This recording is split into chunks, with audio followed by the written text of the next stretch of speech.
പല കാരണങ്ങൾ കൊണ്ട് വന്ധ്യത സംഭവിക്കാം.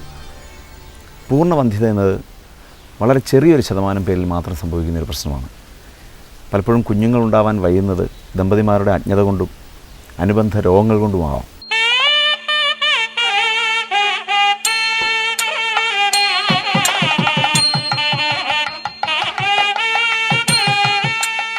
പ്രകൃതിയും പുരുഷനും തമ്മിലുള്ള സംയോഗത്തിൽ നിന്നാണ് പിറവികൾ ഉണ്ടാകുന്നതെന്ന് ഭാരതീയ ചിന്താപദ്ധതികൾ പറയുന്നു. ഇണകളുടെ അല്ലെങ്കിൽ ദമ്പതികളുടെ മാനസിക ഐക്യവും മാറി മാറി വരുന്ന മാനസിക ഭാവങ്ങളും പുത്രോത്പാദനത്തെ അനുകൂലമായും പ്രതികൂലമായും ബാധിച്ചേക്കാം. സന്താനോത്പാദനത്തിന് ഒരുങ്ങുന്നവർ ശ്രദ്ധിക്കേണ്ട ഒരുപാട് കാര്യങ്ങളുണ്ട്.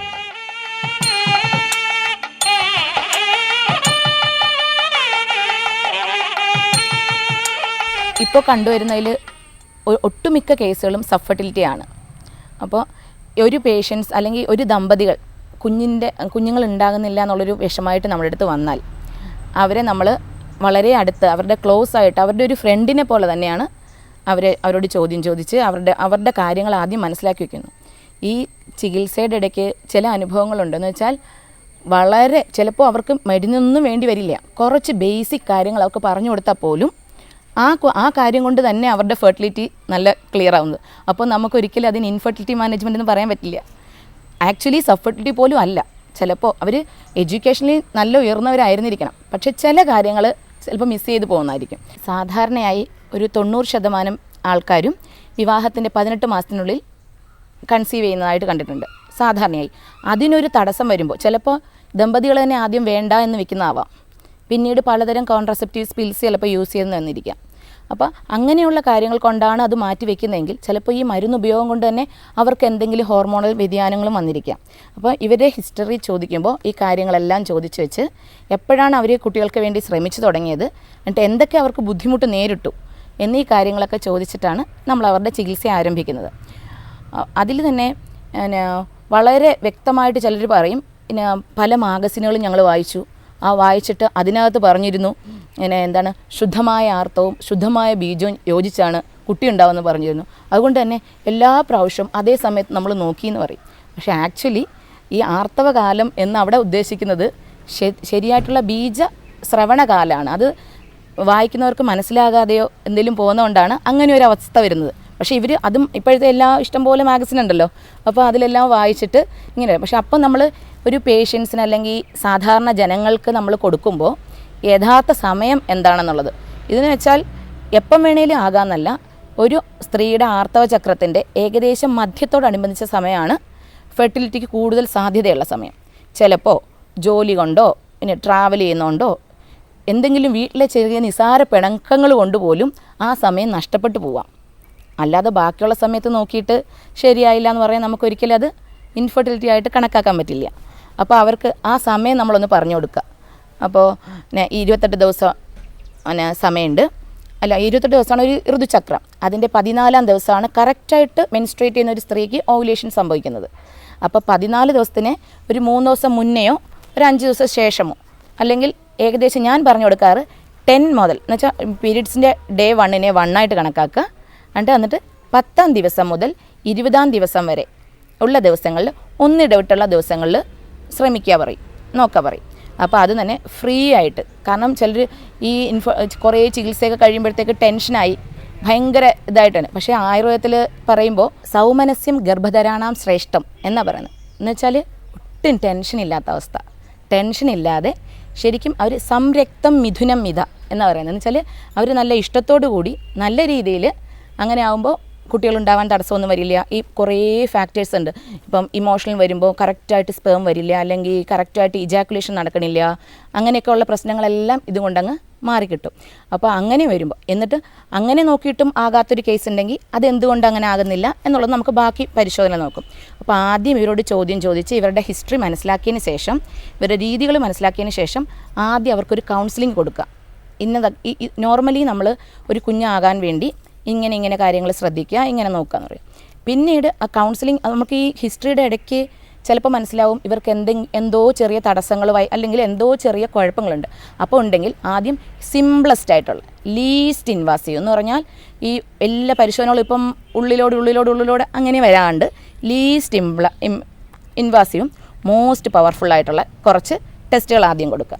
ഞാൻ ഇനിഷ്യൽ സ്റ്റേജിൽ ആദ്യത്തെ ഇതിൽ ഒരു ഇവരെ രണ്ടുപേരെയും കൂടെ വെച്ച് ഇങ്ങനെ കൗൺസിൽ ചെയ്യുമ്പോൾ ഓവുലേഷൻ കൃത്യമായിട്ട് നടക്കുന്നുണ്ടോ, പിന്നെ ഇജാക്കുലേഷൻ കൃത്യമായിട്ട് നടക്കുന്നുണ്ടോ, ഇവർക്ക് ആ ബന്ധമൊക്കെ കൃത്യമായി പറ്റുന്നുണ്ടോ എന്നുള്ളത് നമ്മൾ ആദ്യം ചോദിക്കുന്നു. അതിനുശേഷം അതിനെന്തെങ്കിലും തടസ്സം ഉണ്ടെങ്കിൽ അതിനുള്ള ഉപദേശങ്ങളോ കാര്യങ്ങളോ കൊടുക്കുന്നു. ഇനി ഓവുലേഷൻ ചിലപ്പോൾ സാധാരണ ഒരു സ്ത്രീക്ക് ചിലപ്പോൾ ഓവുലേഷൻ എന്താണെന്നോ അല്ലെ എപ്പോൾ നടക്കുന്നോ മനസ്സിലാവില്ല. അപ്പോഴാണ് നമ്മളെപ്പോലെയുള്ളവർ അത് പറഞ്ഞു കൊടുക്കുക. ഈ 1 മുതൽ 28 ദിവസം വരെയുള്ളതിൽ കൃത്യമായി നിങ്ങൾ മെൻസ്ട്രേറ്റ് ചെയ്യുന്നവരാണെങ്കിൽ 14-ാം ദിവസമായിരിക്കും ഓവുലേഷൻ. അത് മനസ്സിലാക്കാവുന്ന ചെറിയ കാരണം നമ്മുടെ ദേഹത്തെ ചൂട് അല്പം കൂടും ചിലപ്പോൾ. അപ്പം അതുപോലെ തന്നെ കുറച്ച് ലക്ഷണങ്ങളൊക്കെ ആയുർവേദത്തിൽ പറയുന്നുണ്ട്. അത് പക്ഷേ മീൻസ് സാധാരണ ആൾക്കാർക്ക് മനസ്സിലാക്കാൻ അങ്ങനെ അറിയില്ല. എങ്കിലും നമ്മൾ പറഞ്ഞു കൊടുക്കുമ്പോൾ ഇന്നതൊക്കെ ശ്രദ്ധിക്കുക, ഇപ്പം വരുന്ന സ്രാവങ്ങളിലുള്ള വ്യത്യാസം ഇതൊക്കെ ഒന്ന് ശ്രദ്ധിക്കുക പറഞ്ഞു കൊടുത്താൽ കുറേയൊക്കെ എഡ്യൂക്കേറ്റഡ് ആയിട്ടുള്ള ആൾക്കാരാണെങ്കിലും അത്യാവശ്യക്കാർക്ക് അത് മനസ്സിലാക്കാൻ പറ്റും. എന്നിട്ട് ഈ സെമൻ അല്ലെങ്കിൽ പുംബീജം, സെമൻ മൊത്തം പുംബീജം അല്ല, അതിനകത്തുള്ള ആ ആക്റ്റീവായിട്ടുള്ള പാർട്ട് അല്ലെങ്കിൽ പുംബീജം ഒരു 48 to 72 hours ലൈവായിട്ട് വജനിൽ നിൽക്കും. അപ്പോൾ നമുക്ക് എല്ലാ ദിവസവും നോക്കണമെന്നില്ല. ഈ 48 to 72 hours ലൈവായിട്ട് നിൽക്കുന്നതുകൊണ്ട് തന്നെ ഫീമെയിൽ ജെനറ്റൽ ട്രാക്റ്റിൽ ലൈവായിട്ട് കിട്ടുന്നതുകൊണ്ട് തന്നെ നമ്മൾ ഈ 10th, 12th, 14th, 16th, 18th, 20th ഈ ഡേയിൽ നോക്കാൻ പറയുകയാണെങ്കിൽ അത് സക്സസ് ആയി മാറും. ഇനി അത് തന്നെ ചിലപ്പോൾ പിന്നെ ഇതിൻ്റെ സെമൻ്റെ ക്വാളിറ്റി എന്തെങ്കിലും പൂറാണെന്ന് നമുക്ക് തോന്നിയാൽ, കാരണം ഇനിഷ്യൽ സ്റ്റേജിൽ ഈ ഓവുലേഷനൊപ്പം തന്നെ സെമൻ അനാലിസിസും കൂടെ നമുക്ക് നടത്തി നോക്കാം. വളരെ തുച്ഛമായ വിലയുള്ളൂ സെമൻ അനാലിസിസ് നടത്താൻ, റേറ്റ് കുറവാണ്. അപ്പോൾ അത് ചെയ്യുമ്പോൾ തന്നെ ക്വാളിറ്റേറ്റീവ്ലിയും ക്വാണ്ടിറ്റേറ്റീവ്ലിയും അതിൻ്റെ ഗുണം നോക്കുക. ഇപ്പോൾ കൗണ്ട് ഉണ്ട് കുഴപ്പമില്ല എന്നൊക്കെ ചിലർ പറഞ്ഞു വിടും. പക്ഷേ കൗണ്ട് മാത്രം പോരാ.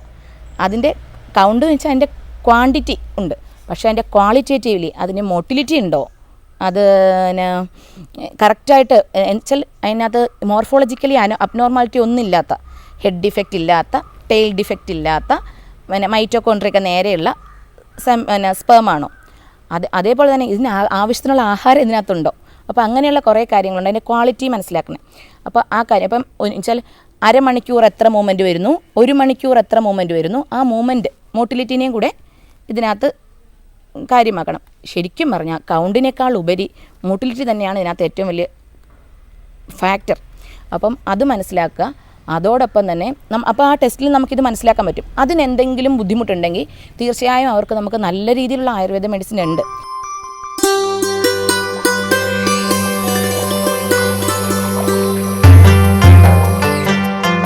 പുഷ്ടിവർദ്ധനത്തിനായി ആയുർവേദം ഉപയോഗപ്പെടുത്തുന്ന പ്രധാനപ്പെട്ട ഒരു മരുന്നാണ് അമുക്കുരം.